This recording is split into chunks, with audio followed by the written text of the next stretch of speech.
Orville Brown had called me one day, and he said, Bill, I have a couple of midget women. And I said, well, I'm busy today. He said, no. He said, I want you to write their life story. Oh, okay. So I wrote the life story of one, and then the other one, the main star, was going to be Baby Doe. So Baby Doe, I write the story about her being born in Johannesburg, South Africa, and her parents were, the father was a seaman and the mother was an Egyptian, and I put all the romance into it I could. And this little girl survived an automobile accident. Her parents were killed. I'm writing all this. And so they put her in an orphanage, the state did, in Johannesburg. And I don't know whether you're aware, but at the age of 14 in Johannesburg, they throw you out of the orphanage. Well, she had to do all the menial tasks because she was sort of little, and she developed great muscles. She had a gnarled little body, but that was all right. She did the best she could with it. But this little girl went by the Palace of Sports in Johannesburg, and the promoter was there at the front door, and she said, when are you going to have the next elimination tournament for midget women wrestlers? And he said, I didn't know there were any. She said, oh yes.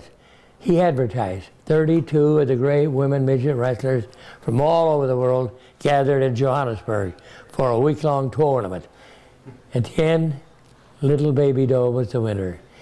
She would then go from there and appear before all the crowned heads of Europe and wrestle in Madrid, Spain, before 32,317 cheering Spaniards.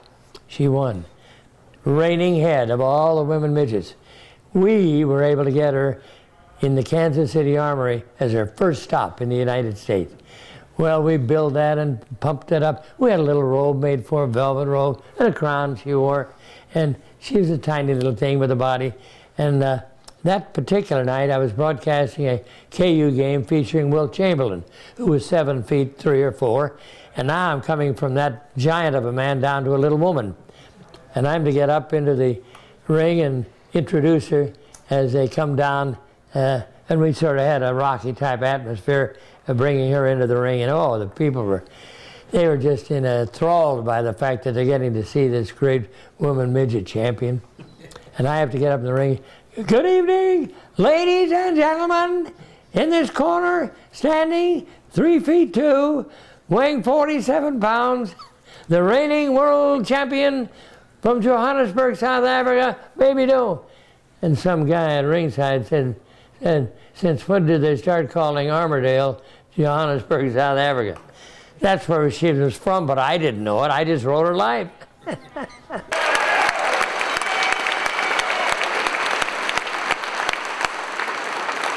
I just can't stand sitting in a chair and talking to you people. Can you imagine? Nature Boy Kirby's got a microphone in his hand one more time. It's been 25 years I've waited for this. Now, you're stuck with it because I'm going to keep talking. But I don't want to stand up and talk because I'll fall over the edge and then my body will disintegrate.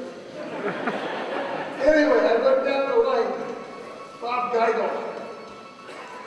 One of the greatest guys I ever knew. And we used to go to the TV station. You'd have all these tapes and we'd do like 10 or 12 promos. He had everything lined up. Every week we'd do interviews. And he'd have his flip-flops on. We'd go to Wichita, warm weather, he'd have flip-flops on. We wrestled some big shows at the Kipper, $100,000.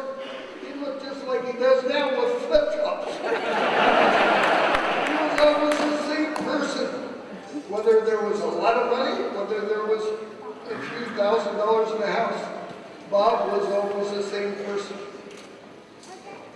Harley Race, the man that had something that eluded me all my life, was the world's heavyweight champion. But to me, God, he was a blast.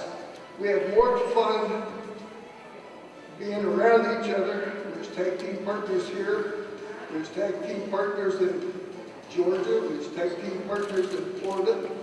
We both love fast cars. And I had a 1969 limited production Ford Talladega, great big 428, 450 horsepower engine that would run ungodly fast. And Harley couldn't stand it because it would outrun his car. So Harley went and bought a Trans Am, had it all built up, and I knew it would outrun mine. So Harley said, meet me here, and I would go on down to Emporia and get on the highway to avoid me, because I knew he could outrun me. But, you know, we done some crazy, crazy stuff. I lived in St. Joe at the time, and I would come down and get on the turnpike in Topeka, and it was 135 miles to Wichita. I could drive it in an hour. If there was a big, strong south wind, I had stopped over on those springs and buy gas.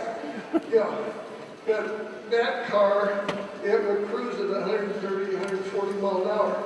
But I only done it with good tires. I didn't do nothing crazy.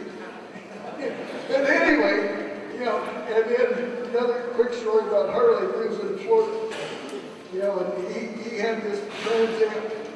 He said, Roger, you wouldn't believe it. I went across the causeway yesterday from Tampa to St. Petersburg. I was going so fast, when the cop stopped me, he said the radar wouldn't even register. So anyway, it just, you know, we had a blast. I really respected him, one of the toughest people I ever met in my life. And mainly because he was left-handed, and he'll be on the thing you'll watch later, because I tell the same story. Yeah, Bill Kirsten, I won't go into a lot with you, but God, I've got a ton of pictures. You in the ring announcing us, you know, some with my cape and some without, and whatever. Billy Howard. I don't want to go into this.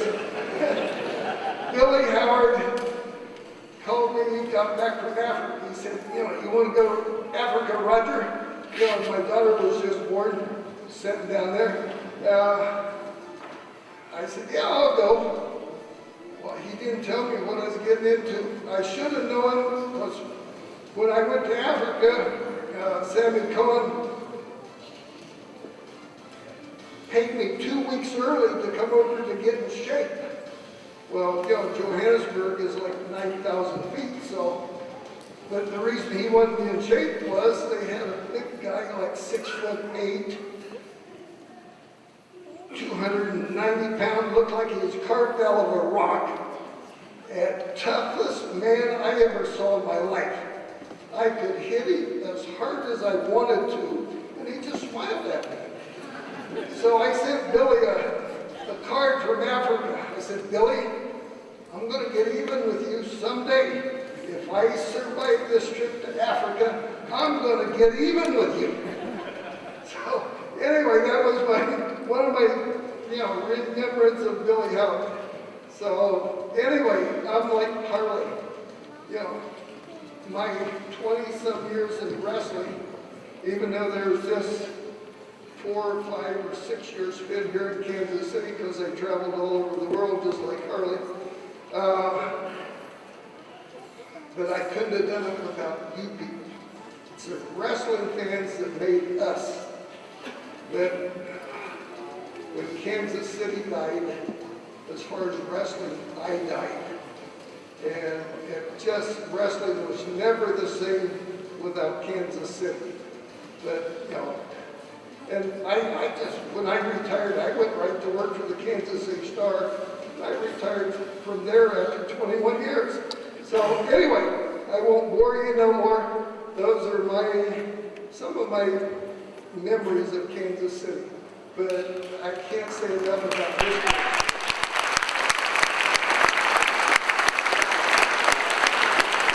When Rufus died, and I think Billy Howard was there too, I went over the casket with Billy Howard. I put my hand on Rufus's hand and I said, Roof, I said, this is it. I'll never wrestle again. I said, you're the only one I could trust not to hurt me. And I never, ever wrestled a day after that. But it was just, and this was a 15-year relationship. We had some tremendous battles, but at the end, he knew what I needed, I knew what he needed to make him look good. And we done that. And he was the only person in the world I could trust. You know, we had a few beers now and then, not together, but we did not, you know, there was a certain point in the wrestling business that drugs went wild. Yeah. And it was scary because you had no idea who you could trust. Rufus, I knew I could trust with my life.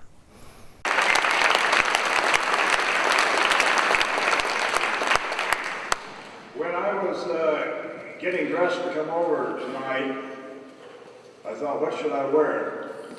And I figured that there would probably be no one wearing a suit and tie.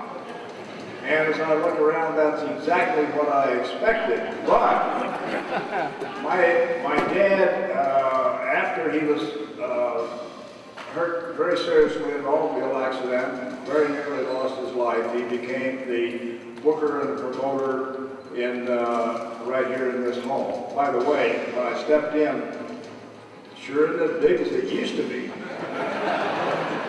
Anyway, the one thing he insisted of every wrestler that came in through those doors, you will be wearing a suit and tie.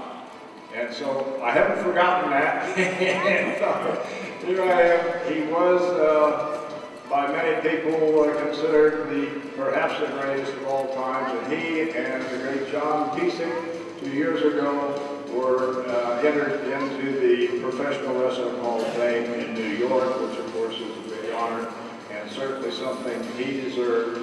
And my main claim to fame was, well, yeah, I did win the Central States Championship here, but my main claim to fame is I was Orville Brown's son. I remember one night the commissioners coming through that doorway over there in the back, coming from the dressing room area, and coming up into the ring along with my two Japanese stars that I had, Eigen and Adachi, who were known as the Great Togo and Tokyo Joe. And we had Central States Tag Team belts. And the commissioner walked out. He had two blue velvet bags in his hand. And he walked into the ring and he called Bill Kirsten over to the center of the ring and then called me over and he said, I want to give you new belts tonight. These are emblematic of the World Tag Team Championships. We are retiring those Central States Tag Team belts. And with that, I pulled them out of their velvet bags and they were just absolutely beautiful. They had black onyx stone in the back of a solid silver wreath, and then there was a wrestling design on the front of that, and then it had some other buckles on the side, and they were done in, I believe, in blue. And Eigen and Adachi both just went right straight up in the air about it, and a week later, we were in Tokyo, Japan, showing those belts off, showing all of the people over there what it is to have world's champions. That was a trip and a half, 19 hours on a plane to get off and go spend 20 minutes in a ring and then turn around and go back to the airport and spend another 19 hours flying back. There was a man who worked over at the brewery, I think it's a Swiss brewery down by the city market. His name was Hans, big German guy. And they would come every Thursday night, Memorial Hall, Kansas City, Kansas. All of a sudden, for about 2 or 3 weeks, I don't see him. And he always told me, he said, Bill, come over, anytime you're over there, come on over and have a drink with me, you know. So I go over and I looked at him and I said, Hans, where you been? And he comes around and faces me, and all of a sudden he's got a cast on his arm. I said, Hans, what did you do? He said, man, you're not going to believe this. He says, I went to the matches. If you remember the matches or what it was. I said, oh yeah, I remember. He said, I went to the matches, and I went home, I went to sleep and woke up, and I broke my arm. I said, what did you do? He says, I put a arm lock, a headlock, on the bedpost, and I broke my arm. And the doctor says, don't ever go to a wrestling match again, because that could have been your wife. You'd have killed her. He's this big German guy. I didn't know I was going to make a speech. I think we're short some people tonight. Pat O'Connor, Sonny Myers, Bulldog Bob Brown, Danny Little Bear, and a lot more that I can't remember right now. I enjoyed Memorial Hall probably more as much as anybody. Look forward to coming here every Thursday night. I know a lot of wrestlers that love and enjoy to come every Thursday night. It was nice. The Memorial Hall management was nice. It was just a good all-around spot to come to. I really enjoyed it. I'd just like to make a mention of one other thing. When you leave the building tonight and you go out through the lobby, look around in the lobby. This building was built in 1924, I think.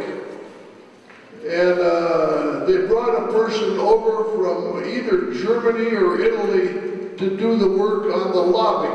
And it's on the National Register now, the lobby of Memorial Hall in Kansas City, Kansas.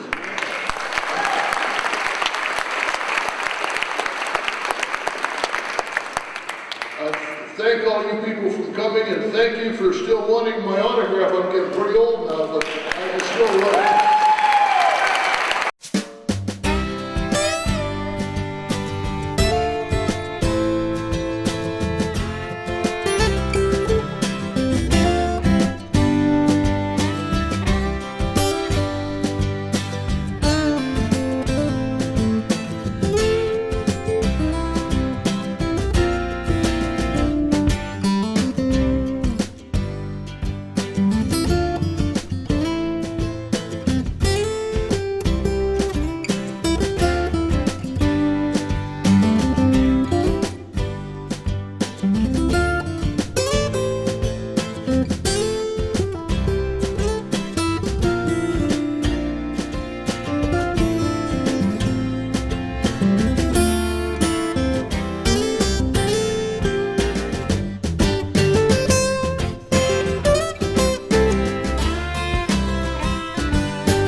how many people can say they picked up Joe Louis at the airport all by myself, took him from the airport, downtown airport, to the Mulebach Hotel to be interviewed? How many people can say that? I was so flabbergasted. I didn't know what to say to the champion of the world, you know, the boxing champion. He came in to be the referee of the main event, so he could control order and peace in the ring. But that was a flabbergasting moment in my life that I didn't have a camera, didn't know I'd take a picture. But I took him over to the hotel, and first one I interviewed him over there was Bruce Rice, Channel 5. But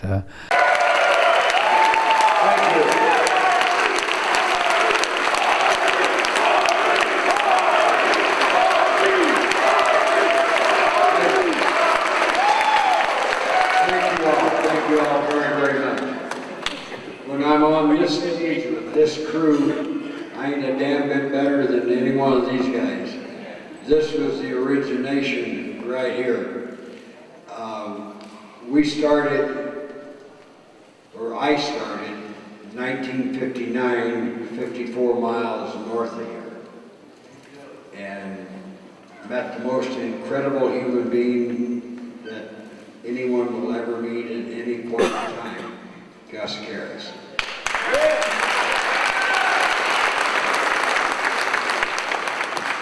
Gus stuck me in the YMCA up there with the likes of Ray Gordon and a couple other guys. And then I was really, really lucky. At 15 years old, I forged my birth certificate and made myself 16. Got a driver's license, and I started driving the largest person that's ever been involved in wrestling, Happy Humphrey. And for 18 months, we went all over the East Coast. I came back home, I had a car accident, and I thought I was out of the wrestling business. I wound up with 4 metal screws in my right knee, 2 braces and 12 pins in this arm. And when I come back from that, I had no idea where I was going or what we were doing. But I was able to come back and go on from there to be whatever you perceive me to be today. And I couldn't have done any of that, period, without what's sitting right out here right now. So give yourself.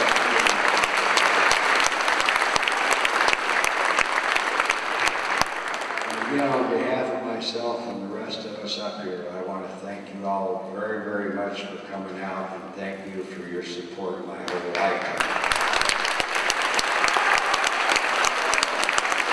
You know, you had Gus Karas, who had just passed away, you had O'Connor, you had Geigel, that were old enough that they didn't want to have to start over. That was the way the wrestling business was nationwide.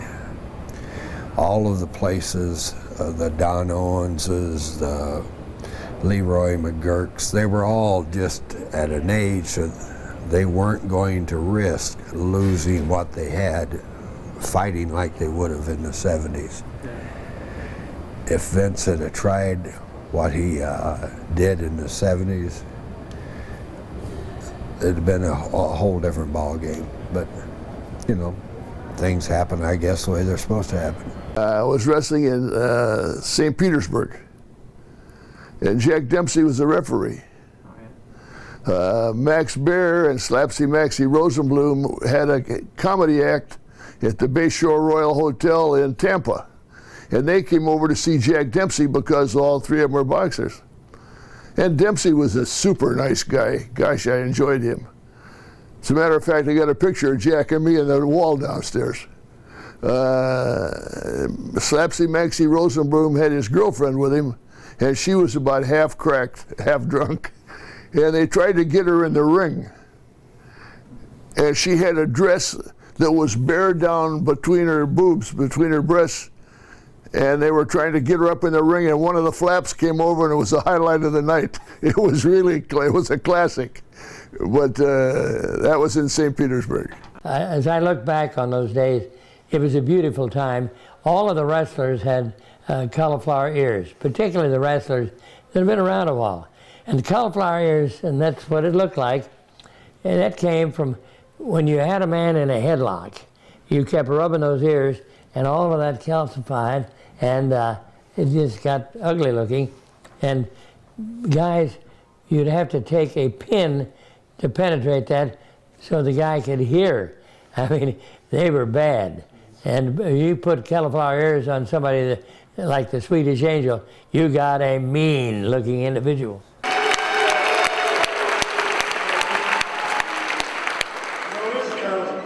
Because I really didn't know anything about this going on at all. I usually hear about it, even though I say I'm not going. You know, I could care less. But anyway, I had to come down here to Memorial Hall because I've had good memories in this building. And I've met good people in this building. I'm looking at some of them right now. And I've had a lot of good times in here. Even when I was getting my ass kicked around the ring, thrown up against the wall over here or something like that, I'm still having a good time. Of course, I issued up my necks out too, y'all know that. But anyway, people like Bob Diamond, one of the best of the best, as far as any promoter I know around the world. I've been around this world 3 times in this business. And I haven't had a better friend, Harley Race, and a teacher, and a nag, and a lot of other, and a good drinking buddy.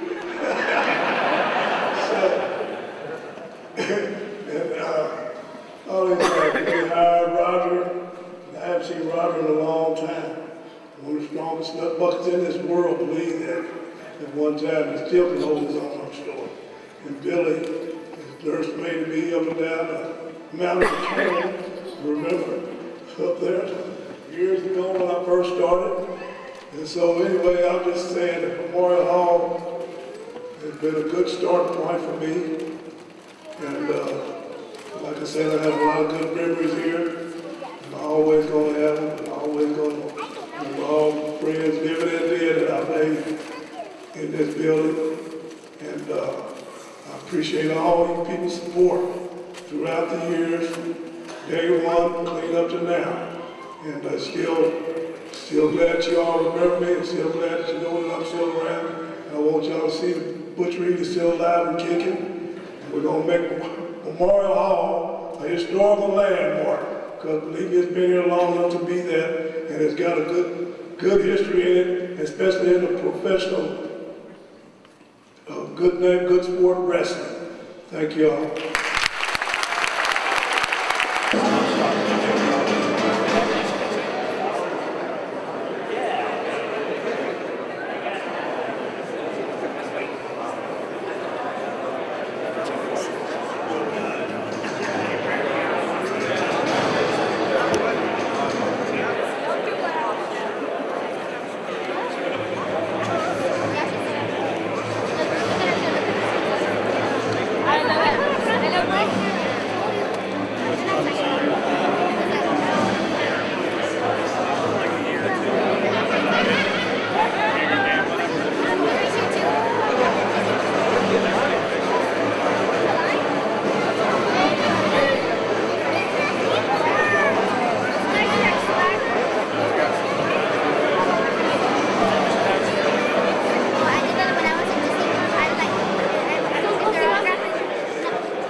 including obviously Rupert Jones, Bulldog Bob Brown, who passed away. But we obviously have a lot of stars up here. And I wanted to introduce each of these guys one by one.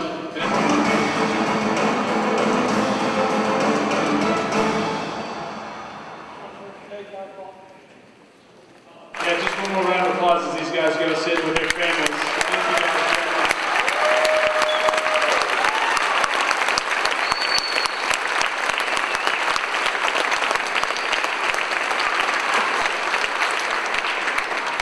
Probably one of the greatest events that back in the days of the streakers. The streaker, everybody had their streakers, the baseball, football, whatever the case may be. Well, somebody had it set up at Memorial Hall that I didn't know about it at all, but they had to set up with a gal who would be a streaker, and she'd run across the stage.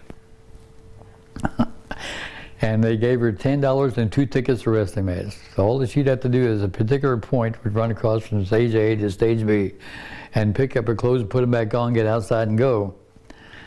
And so they paid her and but the bad thing about it is they didn't have any way to alert the crowd. And so they got me in on it at that point. And they said, the Bill, now when you get up there, when you say a certain dialogue, when you say that, but she's going to run across the stage and you make alert that, whoa, okay. And so, okay, ladies and gentlemen, this next event coming up, the semifinal event, and she starts running across the stage. And oh, and she took off, bing, and she's gone. And the funny part about that was the fact that during the intermission, then after it was another half an hour or so, during the intermission, was the fact the police officer kind of looked over me and said, hey, is that her? Is that her over there? I said, who? He said, the gal that was a streaker. I said, look, I don't know, she got clothes on. Truly, I don't belong on this stage, but it's an honor to be up here. And I'm just like all of you. I grew up watching these guys, I idolized them. And in 1990, I turned 16. And the day I turned 16, I opened up the Yellow Pages. Well, actually, I planned this trip well ahead of my 16th birthday. But I opened up the Yellow Pages and I looked up the Central States offices, which I believe was 910 Penn, if memory serves. And I got in my car, I skipped school that day, and I drove down to 910 Penn. And a lady answered the office door there and said, well, the offices have shut down. But here's Bob Geigel's phone number if you really want to get in this business. And because I begged her, she wasn't going to give this out to anybody, but I begged her to let me have Bob Geigel's phone number. So I called up Mr. Geigel and I said, sir, I really want to be in this business. And Mr. Geigel said, well, son, how big are you? And I said, well, I'm about 5'6", 130 pounds. And he said, son, I've retired. Later on, I met Bill Howard. He introduced me into the business, and then Harley Race, who's been very good to my family and me, and they pushed me even further. So I want to thank Chris for putting together this history of wrestling here in Kansas City, and thanks to all these guys too for everything that they've done to put their bodies on the line, and thank you guys so much.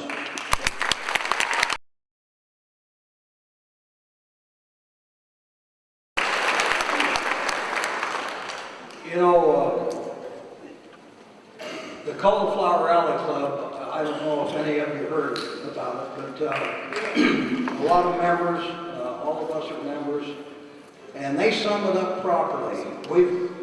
Some of these guys were feuded in the past, but they summed it up, no more enemies, let's become friends. And that's what we are, we're all friends now. And my 20-something years in the business, I was always under a mask, so a lot of people didn't know me by my name. But I've certainly battled with a few of them. But anyway, just relate a little story to you. We were out in Las Vegas a few years ago, and Red Bastien, I'm sure you've heard of Red Bastien. He asked me to have a beer with him, and I said, sure. And the bar was, it was up about 5 steps. And his hip, he hobbled up, and I just had my ankle fused, and I hobbled up the other side. There was a railing on both sides. And we enjoyed a beer together, and when we left, we both kind of staggered down the stairs. And he looked at me, and he says, you know, if you had it to do all over again, would you do it? And I says, in a New York minute. And I have to relay this story. Bill Howard summed it up all in one story. They were riding in the car, and one of them says, well, what would you do, Billy, if you won $1 million? And he says, I'd keep wrestling until I was broke.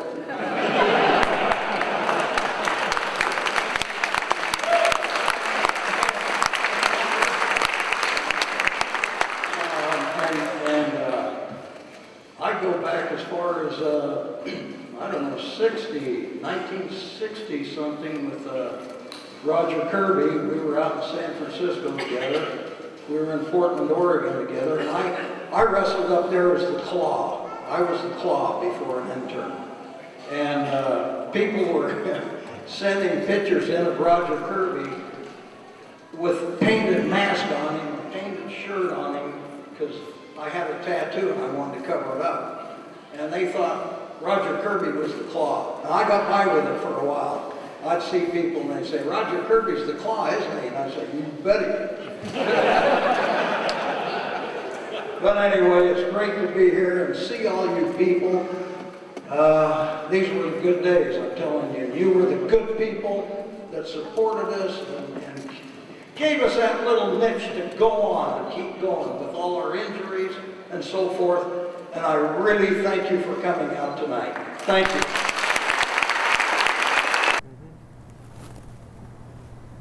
Now that's me refereeing, by the way, and see the cauliflower ear that I used to have? Look at that. This was Dr. Sam Shepard, the guy that the Fugitive was made from. He actually got into wrestling with his brother-in-law, George, I can't think of his last name. But at any rate, he married George's daughter, and they got in, George Strickland married his daughter, and they got into the wrestling business. Wow, that's a pretty cool picture. Mm-hmm. And that picture dates back from the, probably 1966, 67. I want to pass it on now to a guy that absolutely doesn't need an introduction, Bill Kirkston.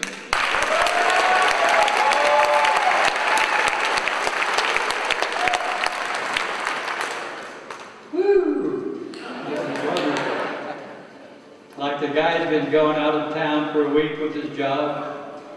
He comes home and opens the door and says, I'm home. Hey, I'm home.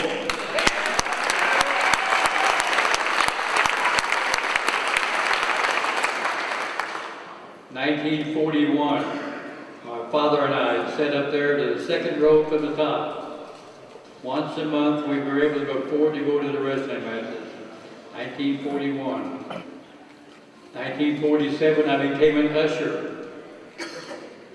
Later on, I became an usher and be able to bring the guys in the ring and out of the ring over here. 1956, I was able to be the ring announcer following Bill Grigsby and following the old redhead, Owen Bush. 1965. And then we went on TV. Which that was 1956. In 65, we went on TV. And about 6 months after going on TV, the television people said, hey, Bill, we need you to do something to spruce up the beginning of the match. We need to let people know if they're ironing or working in the house. We let them need to know that the wrestling is on. Well, you know what happened. And you have to help me. Hello!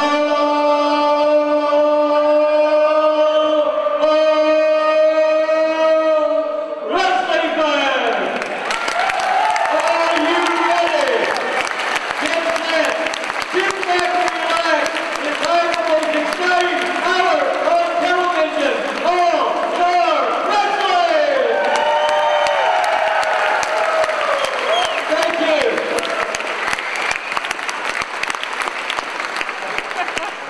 Bill Kirsten. One of the greatest stories about the drugs was in St. Louis.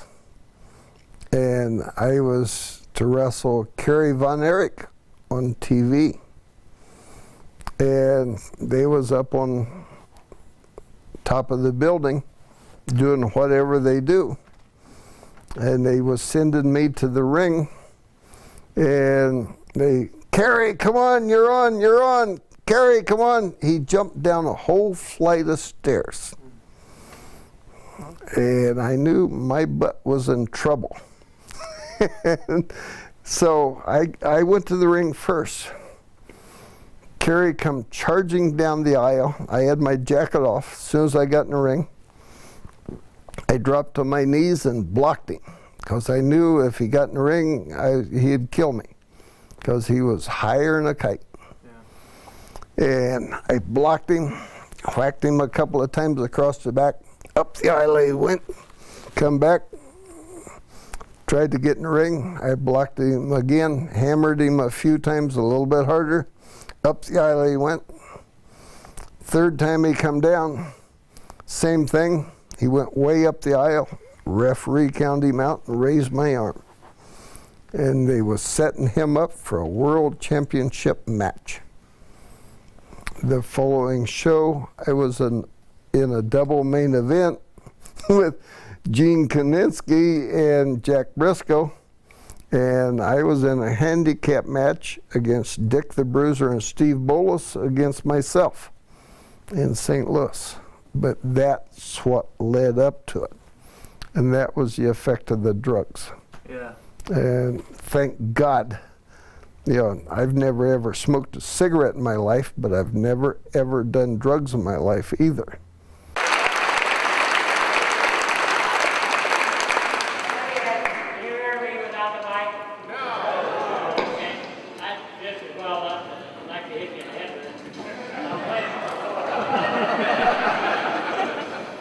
You know, coming in here tonight brought back so many memories.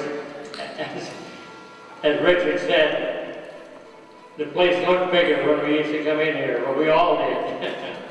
We all looked bigger, and I got $30 every week to come over here and do the ring announcing and do all the writing. And let me tell you, in 1950, 51, too, that bought a lot of groceries for 5 little Grigsby's. But I tell you what, it brought me more than that. You know, I don't think we have this so much anymore, and the word is love. The guys in this business, and Orville Brown, and I can picture Orville right now, there was a lot of love. And I'm talking about not physical love, I'm talking about the love of each other, and the hoping that you can help each other and do things for each other. And that's what this business was all about. And I think that's why I enjoyed it. And I was doing KU basketball at the time with Will Chamberlain over at Lawrence. And Will was a giant of a man. And I do the game over there, I got $35 for that. I jump in my car, run across the turnpike, get here just in time to say, good evening, ladies and gentlemen, in this corner. And we had a midget woman wrestler. In this corner, weighing 38 pounds, standing 2 feet 7, the reigning world midget champion from Johannesburg, Africa, Baby Doe. And I'll tell you that I made up all that shit. And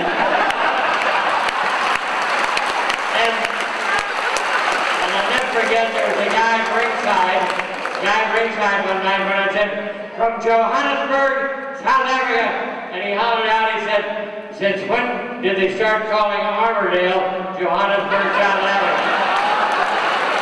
Well, I didn't know she was a meatpacker from Armourdale. And I really didn't care, Harley, because I lived in a world of make-believe. And when I walked through that door, it was another world, another life. And I always remember a guy by the name of Lou Plummer, Wild Red Berry, all of these guys. They were fun to be around. And you think that your life is tough? Wrestle all night, jump in a car, drive to Des Moines, wrestle in Des Moines, get in the car, go to Denver. Hey, Edmund kid, it's automobile wreck. And the driving, and all those hours on the road when you're away from home. I love these guys. There's a lot of love between us, and I just hope they keep going. I'm the oldest guy up here, and I'm so lucky and blessed, and I just hope I'm around for a little while longer. Thank you very much. Terry Funk called me on the phone and said, we got a guy in the gym, he's playing in a band, but he's going to make it. He said he's a big kid, weighs maybe close to 300. And I said, we can't use him right now. Then they didn't hear from him for a while, and then maybe 6 months later, Terry Funk called me back. And he said, can you book Hogan 2 times on the way through? I said, sure, we'll bring him in for Kansas City Thursday, Friday, and Saturday. I said, we'll bring him in for Kansas City Thursday, Des Moines Friday, and Waterloo Saturday. So we brought him in, and he worked for us 3 times. And was a fair performer at that time. And a nice guy. Well, WLW got started out of boredom. My wife had retired from the banking industry, and we were at our home at Lake of the Ozarks. And during the summer, there's millions of people come through that lake area. And during the winter, there's 6 or 7 people that come through the lake area. So after the summer of '99, I told her, I said, we got to find something to do. And the only thing that I knew how to do, the only thing that I had ever done, was involved in the wrestling business. So we decided to throw WLW together, and here we are tonight, and 8 years later in Harrisonville, you and I talking. Another case where a lady who had her father, she went to matches with her father. He was probably around 70 years old, and she was probably 40, and she tried to get him to stop going to the matches. And she says, I'll take you to the doctor, and you'll do what the doctor says. So she took her dad to the doctor. He says, Doc, I don't want him to go to a wrestling match anymore. He gets too excited, he gets too vibrant, he gets too hollers and screams. He sweats. And the doctor says, bless his heart, he's having a lot of fun. He gets his anxiety out of him. He's probably better off if you let him make him stay home, never go to the wrestling match again. He wouldn't be living too long because he loves the wrestling match. Let him go, let him have fun. So, give you a little idea of travel back in those days.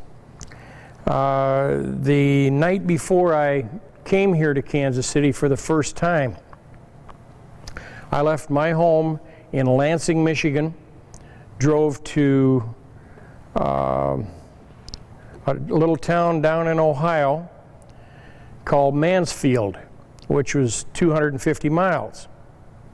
I wrestled, drove back to Lansing, another 250 miles, dropped off the 2 guys that were with me, and turned my car westbound and drove to Kansas City nonstop. I arrived here at 2, 3 o'clock in the afternoon. We did our thing that night, and I got back in my car and drove back to Detroit, where I was there, and I got back late Friday, and I was in Detroit on Saturday night. Unbelievable. I bought a 1972 Eldorado Cadillac, and surprisingly enough, 10 days later, it was out of warranty, right here in the Kansas City territory. We did an awful amount of traveling, not only by car, but sometimes by plane. I didn't stay, I shouldn't say stay, I didn't have just Kansas City as a home base. 4 or 5 nights a week, sometimes 6, but then on those off days, Angus and I would go other places. And we'd fly, or I'd drive, it didn't matter. And we would wrestle then. We wanted to stay busy and make that little bit of money. Every week I introduced somebody who was having a birthday. and everybody was saying at the perfect time of the night, happy birthday. Well, I'm back in the dressing room, and the police officer goes up there and tells the people, hey, next week is Bill's birthday. I didn't know any of this. Next week is Bill's birthday. So everybody remembered to come up the next week and say happy birthday to Bill. So I come out doing my match and everything else, and next week I come up and there's 27 birthday cakes surrounding the ring. Oh God, we had this one match go. We cut cake for everybody in the whole place. I still took 6 or 7 cakes home with me. But that's what the fun times are. It is things I hope I'll never forget, and I hope that I'll carry those to cherished ideas and memories with me to the days of hello wrestling fans. The great thing about that era, nobody even mentioned, nobody knew what the word steroids was. And it was a clean situation as far as anybody else can do. And when I travel up and down the road once in a while with the wrestlers still, nobody even thinks, what was the first time you heard about steroids? Oh, I don't know. Not when I was wrestling, you know. Yeah. But that's a big difference between now, the wrestling nowadays with the music and the fire and the smoke and the decibels. And then when I rang the bell, we used to ring the bell and they would come out and I'd introduce them and they'd start wrestling, you know. There was no interviews. It was fun. It was genuine. I enjoyed it. You know, there's certain ones of them that I really enjoyed because they were honorary. Lou Plummer, at that time they had a program on TV called the $64,000 Challenge. And Lou said, see if you can get me on that and I'll use the Bible. They'll put a wrestler on that. So I got a hold of the people in New York. Hey, that'd be great. So I got Lou on the $64,000 Challenge. Every week he would win and he'd be back the next week. He'd be in the isolation booth. They'd ask him all these tough questions. I didn't know at the time. Nobody knew. That was all a phony deal. He'd feed them the answers before they went in the booth. So finally, the night of the finals, here's his opportunity to win it all. They pulled the rug out from under Lou Plummer, didn't give him the answers, and he's in that isolation booth with sweat pouring down. He lost. Funk Sr. called me one day. He said, I got 2 kids I've been working out with. And he said their names are Dusty Rhodes and Dick Murdoch. Well, I knew Dick Murdoch's dad, Frankie Hill Murdoch. As a matter of fact, got his picture on the wall downstairs. So then we brought them in 6 weeks later or something. And boy, they were exciting. The old Kansas City Hotel was at 1216 Broadway. They lived there. One night they came in and they had a few beers maybe, and they got up on a roof and they got some, what the heck is that? Makes you cry. And